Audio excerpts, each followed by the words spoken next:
जब भी गुजरात का चुनाव आता है, भारतीय जनता पार्टी, नरेंद्र मोदी जी और उनका जो इकोसिस्टम है, वो नए नए थ्योरीज सामने लाता है। पिछले गुजरात चुनाव का मैं आपको उदाहरण दूं, आपको तो याद होगा। अचानक एक दिन नरेंद्र मोदी जी का जो एक इकोसिस्टम है, अचानक बोलता है कि साहब एक डिनर हुआ जंगपुरा में कहीं, जिसमें इस देश के पूर्व सेनाध्यक्ष जनरल दीपक कपूर, जिसमें इस देश के पूर्व प्रधानमंत्री डॉक्टर मनमोहन सिंह और अनेक प्रबुद्ध वर्ग के नागरिक शामिल हुए। और वो षड्यंत्रकारी एक डिनर था, उसमें षड्यंत्र रचा जा रहा था कैसे मोदी जी को हराना है। पाकिस्तान भी उसमें शामिल था।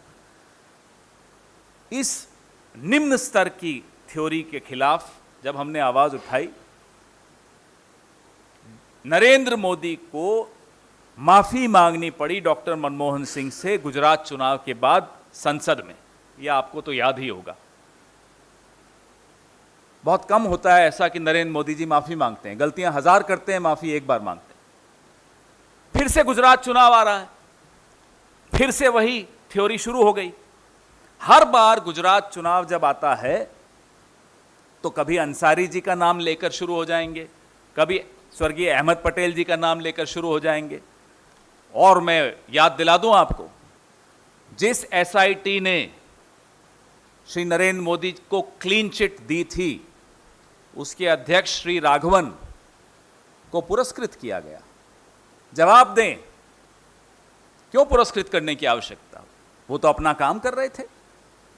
उनको रिटायरमेंट के इतने सालों के बाद राजदूत बनाने की आवश्यकता क्यों पड़ी?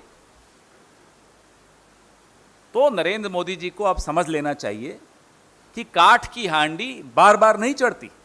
हर बार चुनाव आता है तो आप कभी किसी मुस्लिम नेता का नाम जरूर लाएंगे।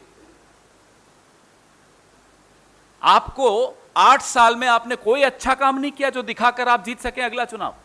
हर बार आपको पाकिस्तान की शरण में जाना होता है, हर बार आपको हिंदू मुसलमान करना होता है, हर बार आपको षड्यंत्र दिखाना होता है कि मेरे खिलाफ षड्यंत्र हो गया। आप कौन हैं? आपके पहले क्या कोई प्रधानमंत्री नहीं था इस देश में, या आपके बाद कोई प्रधानमंत्री नहीं होगा इस देश में? सारे षड्यंत्र आपके खिलाफ हैं। और माफ कीजिएगा, मैं आपको यह बता दूं, अगर नरेंद्र मोदी जी की राजनीतिक जो तरीका है कांग्रेस पार्टी अख्तियार करती जब हम सत्ता में थे यूपीए में, तो आप मुख्यमंत्री नहीं रह सकते थे। आप वहीं होते जहां होना चाहिए था आपको। कांग्रेस पार्टी इस तरह की राजनीति में विश्वास नहीं रखती। रखती होती तो आपको खामियाजा भुगत लेना होता। जैसा कि मैंने कहा, अहमद पटेल जी हो या सोनिया जी हो, यह सब तो एक बहाना है। जो असली है वो गुजरात चुनाव निशाना है। तो और मैंने आपको एक पैटर्न बताया आज। अभी तो मैंने 2 पैटर्न बताया आपको, 2017 का और अब 2022 का। उससे भी पहले जब ये मुख्यमंत्री थे जनाब, तब का भी पैटर्न अगर आप उठाकर देख लेंगे, हर चुनाव से पहले एक षड्यंत्र दिखा देते थे। खतरा है, नरेंद्र मोदी जी को खतरा है, उनके खिलाफ षड्यंत्र रचा जा रहा है। तब सिर्फ मुख्यमंत्री थे तो अगल बगल के देशों का इशारा कर देते थे। अब वो प्रधानमंत्री हो गए हैं तो अब तो ग्लोबल कॉन्स्पिरेसी है।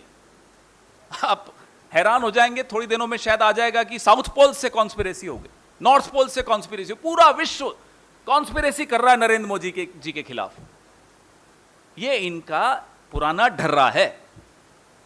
और अफसोस की बात है, हमने सोचा 8 साल हो गए सरकार चलाते हुए तो ढर्रा बदलेगा, अब तो कुछ दिखाने को होगा कि भाई मैंने किसानों के लिए कर दिया, नौजवानों के लिए कर दिया, अर्थव्यवस्था के लिए कर दिया। अब वो दिखा के चुनाव जीतेंगे, वो अब कर नहीं पा रहे। अभी मैं पिछले हफ्ते गुजरात में था, हाईवे पर जाम था। हाईवे से निकलकर मैं बगल के रास्तों से लोगों ने, लोकल्स ने बताया कि यहां से चले जाइए। सड़कों की हालत अगर आप देख लेंगे तो आपको बिहार की सड़कें पसंद आ जाएंगी। यह हालत थी सड़कों की। तो आप 30 साल 28 साल से आप गुजरात में, आपकी पार्टी की सरकार है, गुजरात की असलियत सबके सामने है।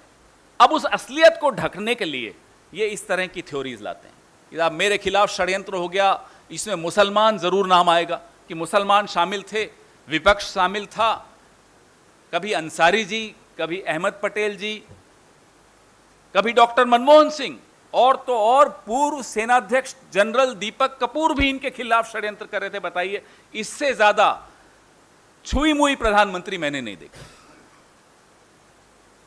न निंदा सुन सकते हैं, न पत्रकारों के सवाल ले सकते हैं, न विपक्ष के सवाल ले सकते हैं।